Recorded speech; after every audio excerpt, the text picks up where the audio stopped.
Okay, welcome back everyone. I wanted to do a video today talking about some of the new percussion work I've been doing here using both my Eurorack setup as well as the really innovative Bastl Kastle drums.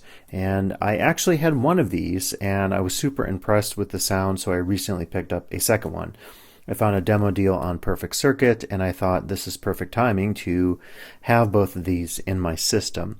So if you're familiar with the Kastle line, you know, they're really small. This is the synthesizer version, the 1.5.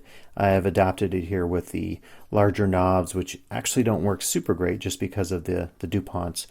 But I recently actually put up for sale all of my folk tech gear, my mescaline, as well as 2 modules, conduit and matter. And I really love DuPont synths, but one of the challenges with using them is the fact that you have to fiddle with those super teeny cables and patch points, and it really makes, for me at least, it's super challenging. So I'll tell you some ways around that, including a sampling of a lot of my folk tech gear sounds into a new bank in the assimilator, which is a really amazing sampler. I use it a lot for percussion and drums.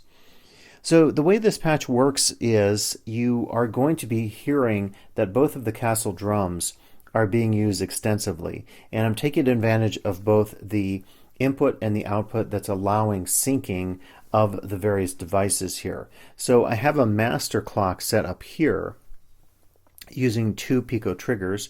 It also goes into my master clock divider, which I like because it really kind of does these phases of different portions of the beat, so it's great for creating a lot of off-rhythmic kind of stuff. I'm also using the DivKid Instro Oct, which is going to do a lot of modulation for me. I also have a Pico Random, and the Pico Random as a modulation source is really valuable. I'm using some of the sine wave outs and so forth. Again, everything here is synced to the master clock here on Pico Trig, including the 2 Kastle drums, including the swarm oscillator and some of the envelope stuff going on here with radar and blip. So what I love about Eurorack is the fact that, of course, everything can be synced very effectively, but you can still create very interesting and intriguing, I would say, subdivisions and polyrhythms and so forth. And I think you'll hear some of that here in this particular piece. But what I'm doing is, from the Pico Random, I'm taking the sample and hold out into my really great multiplicity. It's basically a buffered mult, so you're not going to run out of signal or have problems with the signal, because it is buffered and powered.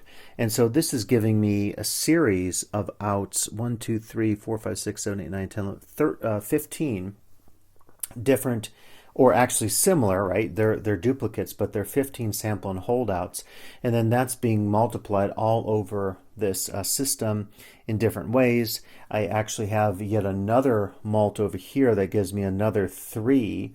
So I have actually 18 different channels of sample and hold that is being used to modulate this particular percussion piece. And maybe I'll just, as I'm talking, bring in the first Kastle drum. That's over here. You're going to hear that right now.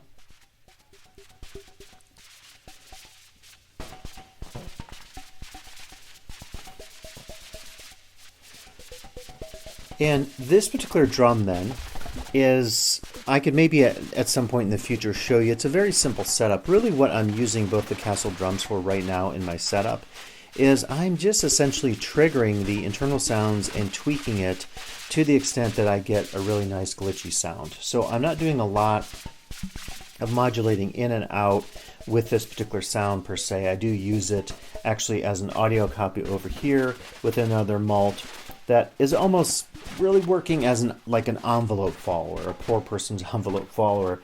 I could actually do an official envelope follower here, but instead I'm doing it this way. So this audio signal from the Kastle drum is being split out here, and then I'm using that kind of as its own modulation source to create rhythm throughout the various percussion units and modules here in the setup I have going. You're hearing the first Kastle drum, then it's going into the Imitor Versio. And I have the particular firmware in here that's a combination delay and reverb. It's very cool, like all the firmwares of the Versio by Noise Engineering. And I really wanted to use more modulation this time, so I have a number of modulation points going in and you're hearing kind of that sound is very kind of staticky. It has a lot of, sort of white noise kind of working in it, and it's also going rhythmically, which you can kind of see here with the lights that are blinking. In post-production, I'm actually going to take this because it sounds a little dry. I'm primarily using it as a delay or almost like a VCA in terms of triggering the sound in there as you're hearing coming from the Kastle drum. I definitely will process this in post-production with a reverb or something of that nature. So I can now bring in the second Kastle drum.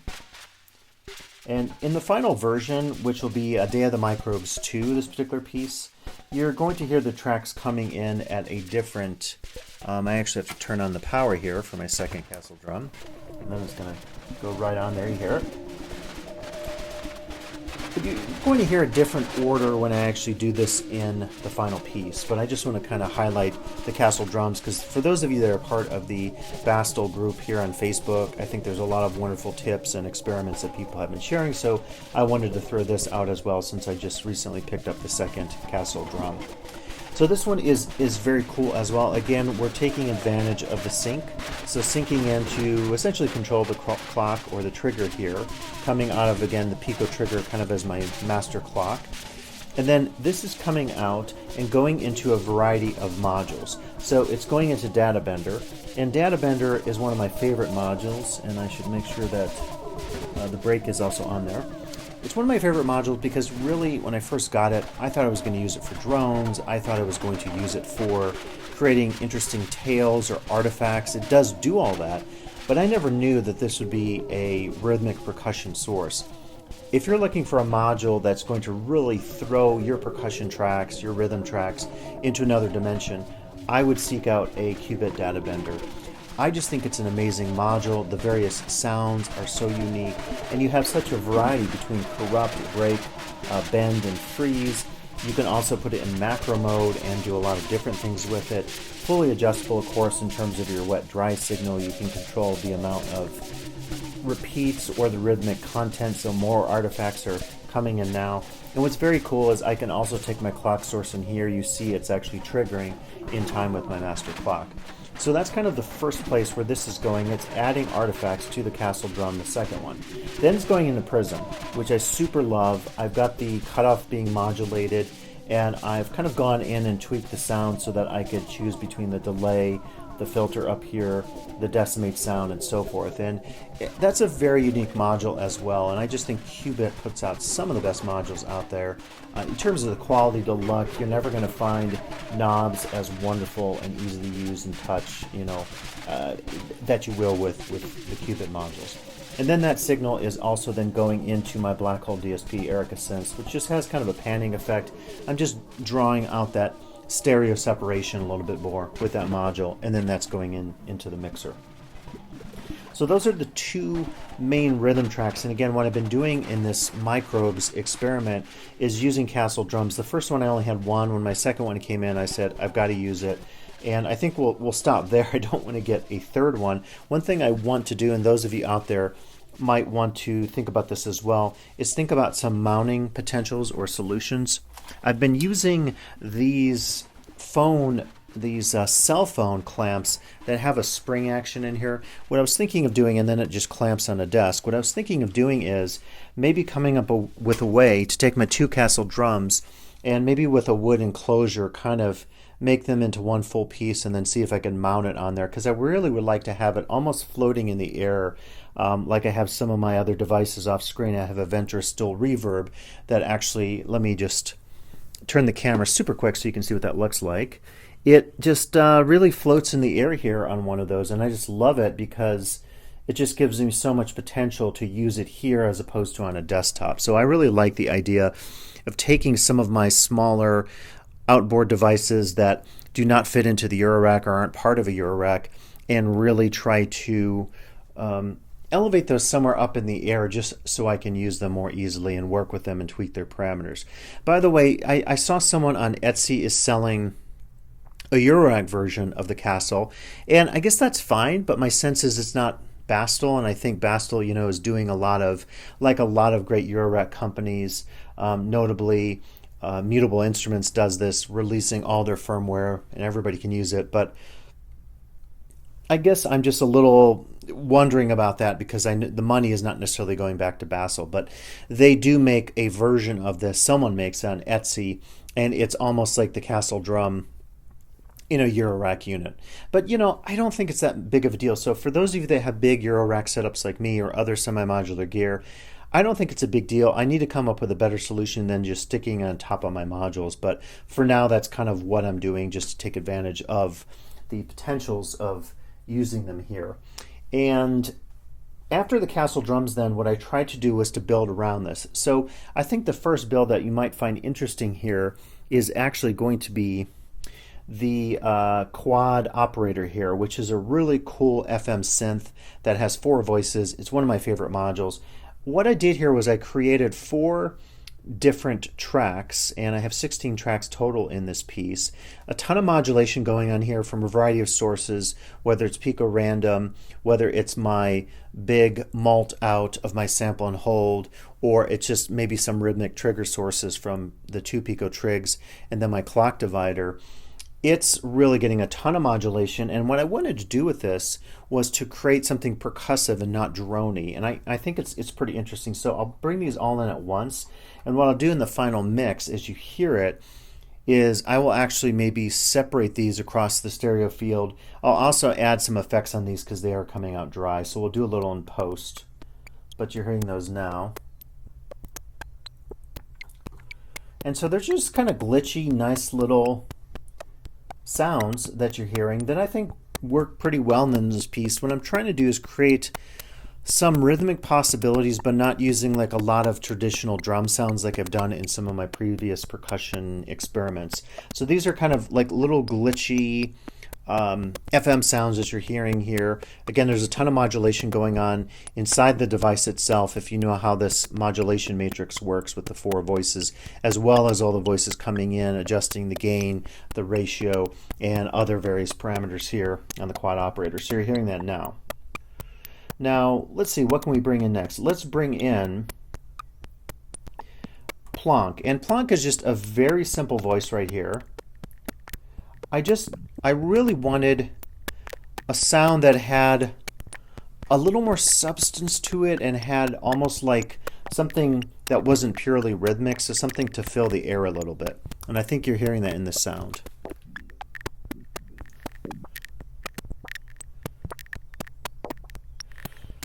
It almost to me has kind of a Geiger counter sound to it. It has that kind of machine-like quality to it. So I just wanted to kind of fill maybe in the stereo field somewhere in the middle and just have that kind of sitting there as something that's kind of holding the tracks together. You're going to hear the swarm, by the way, more towards the end because that's the one that I think really can drive the rhythm just because of its unique quality, the metallic type sound, the dual filters.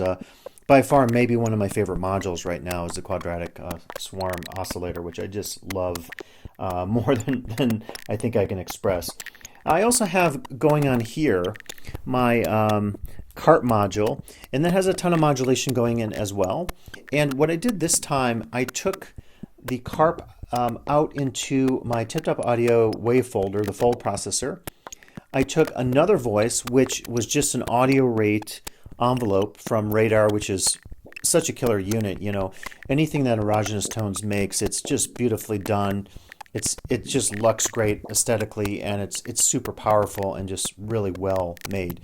So I never run out of envelopes or VCAs with my Erogenous Tones here. Now what I'm doing then is just taking an audio rate envelope into the fold processor and then further adjusting the fold and the other parameter, which is inject. And so I'm taking some envelopes out also from Radar. Then I'm using my clock sources and sample and hold to modulate the in on blip, which is kind of controlling and adjusting, creating a randomized parameter, adjusting all of the envelopes and their triggers. So this is really powerful, and I haven't been using it probably as much as I should. It's just really quite good in terms of creating an interesting sound. So you're hearing one track of this now with the carp coming in right now. And then just because I had an extra channel in my mixer, I took the sub out as well, which I don't use that often on the full processor. So here's the carp sub out / full processor sub out. getting some really harsh, metallic-y, wave-folded sounds right there that are just really quite good. Now, you know what maybe I should do is let's pull out all the tracks right now, and then I'll just bring in my simulator drums. And what we're going to do is stop triggering these that way. Okay, so what I did here, again, I sampled a bunch of my Folk Tech modules, and I was pretty pleased with the results. So now I have like 60 different samples of Folk Tech gear on here. They're all super glitchy, and what we can do is bring in each of these. So I have 4 tracks of these drums, which I wanted to really complement what I'm doing on the other percussion tracks, notably the Kastle drum, the 2 of those. And then we'll bring in the 4th one. So now you hear all those. And if you know Folk Tech, those are these sounds. Those are those glitchy, clicky kind of sounds that often I associate only with Folk Tech gear. So I wanted to have those, and now that I'm selling a lot of that, actually to make way for and some money for my Tip Top Audio bookless system, which I want to build over the next year. As you know, a lot of those modules are being introduced right now as we speak. And I'm really excited actually about using both of the Kastle drums with the bookless stuff and my ongoing system. I don't want to minimize how incredible these are. And in fact, one of the reasons I started to sell my Folk Tech was I got my first Kastle drum, got the second, and I realized that these are DuPont synths like the Folk Tech stuff, but much easier to work with. They're just more tweakable quickly, and the sound is just a million times better than what I've heard on the Folk Tech. And they're only $125. So again, what Bastl does is they innovate, they create crazy, amazing gear, and gear that, like, sonically you can't find anywhere else. And I just absolutely love what they've done with the Kastle drum, because it's just an infinite range of possibilities in terms of the different timbral drum sounds. So let's bring our Kastles back in here, both of those, to go along with our glitchy assimilator samples of the Folk Tech. Put those back in there. And we'll bring the quad operator up.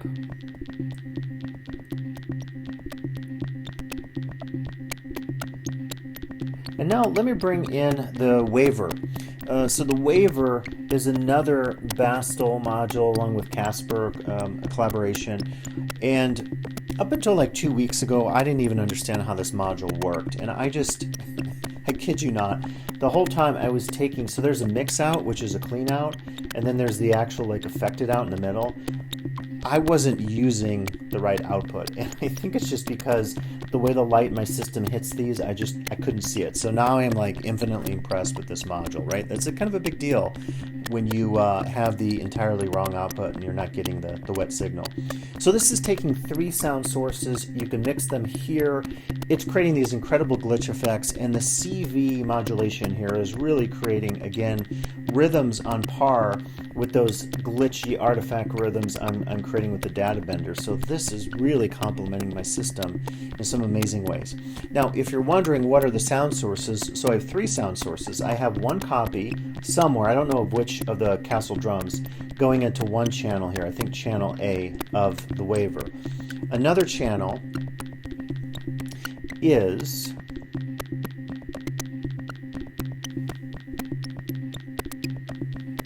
actually, sorry, I totally take that back. So technically I'm using the audio channel of the Kastle drum as a trigger. Okay, so what it's triggering is both of my muskrats. So over here, which are very cool, glitchy, very, I don't know how you describe them, industrial sounding devices, that I have a series of chips, so I can actually change these out into 5 different sound sets. I love the Muskrat by Mofenzeet modular. Very cool modules. So these have 2 different chips. So the trigger, almost like an envelope follower, what is the rhythm of the Kastle drum, is going into here. And then those 2 channels are going into the Waiver. The 3rd channel is another trigger from that audio signal, like an envelope follower, going into plats here, kind of a percussion sound. And I really fine-tuned things going on here on the two muskrats and also plats to make sure I had the right combination of sounds first, like synthy here, metallic here, etc., and then adjusted the decay or the tails of the two muskrat modules. And then I started tweaking with the levels and then also the controls here. I don't fully understand, the module yet necessarily when I'm working with it, but I just started to patch in modulation sources and I really like the rhythmic result. So here's the Waiver coming in, you're going to hear right now.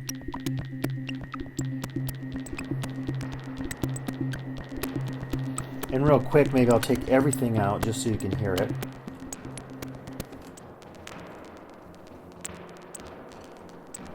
And again, I can go in right now and adjust anything that I might want.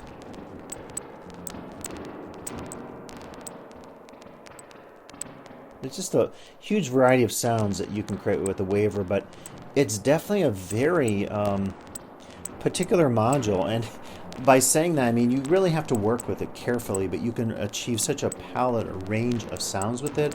But it's not a module maybe that you're just going to do one thing with quickly like some of my other modules and have immediate sound at your disposal. You really do have to work with it and kind of sculpt the sounds. But what a great module by Bastl. They just absolutely killed it on the Waiver. So let's see here, we'll bring in next the Swarm oscillator. That's our last sound, and they can hear all these together, so I should start the sequence.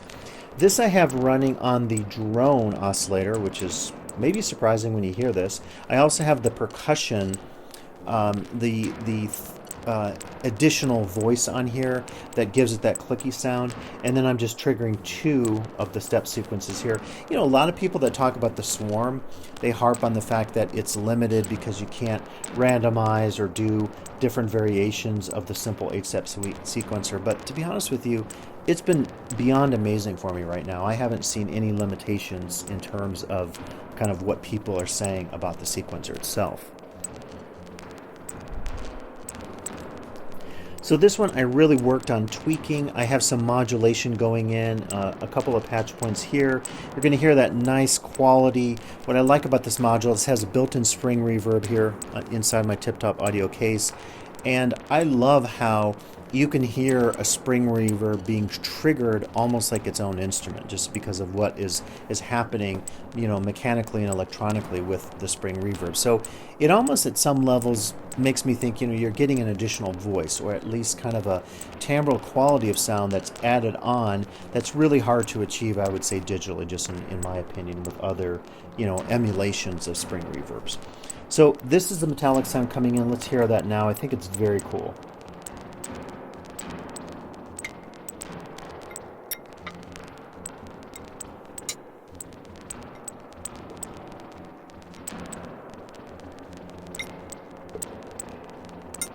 So there you hear it. I just love that. And that adds just a lot of quality to this particular piece when it comes in with the whole mix. And let me start bringing in some of the other tracks. We'll bring in, once again, our 4 quad operator voices, just to give you an idea of what's happening here in real time.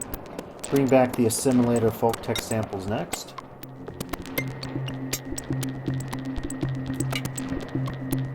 You're hearing those.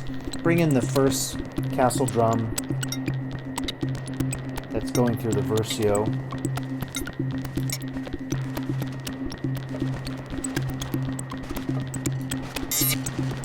And I think what I'm going to do is I'm just doing this right now live, but I think I'll leave these all dry, and then, because this particular track for sure doesn't have really reverb going on with particular settings, with the Versio taking the signal from the Kastle drum. So I think I'll leave these dry, and then if you want to hear the wet version, just check out the video Day of the Microbes 2. It'll have all this mixed down into its final form in post-production. Let's bring in Plant, which gives us that kind of mid sound that is filling a little bit there. I say it sounds like a Geiger counter. Let's bring our second Kastle drum in here. Hear that? And then we can bring in Carp, the first version of it coming out of the full processor right there. And then second will be our sub out for the full processor.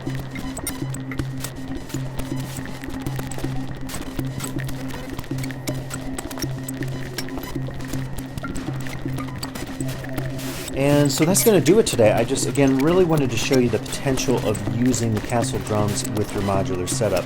I kid you not, because of these little devices that are only $125, I started selling a load of my Folk Tech gear because I just realized that it wasn't doing what I needed it to do anymore, and the Kastle drums were now filling a space sonically and also in terms of modulation and size and ease of use in my modular setup that is no longer being filled by my Folk Tech stuff. So it's not a bad deal, right? I got a lot of great years of use out of my Folk Tech gear, and I'm also using that sample bank, which I love, and it still reminds me of that clicky quality of the Folk Tech stuff. But Bastl right now is just killing it in terms of what they're creating. They're so musician forward and friendly in terms of their devices, and if you have any kind of small setup, desktop setup, or even I'm saying here a modular setup, don't forget about picking up a Kastle drum 1 or even 2, because it just works so well with your system. It sounds amazing, and I think it's super easy to use and to control and also integrate in your system, whether that's a desktop system with smaller rack mount synthesizers, desktop synthesizers and devices and effects, or a modular or even semi-modular system. So thanks for listening, and be sure to check out the entire video, Day of the Microbes 2, to hear how the Kastle drums are being used in my modular setup. And as always, thanks for listening.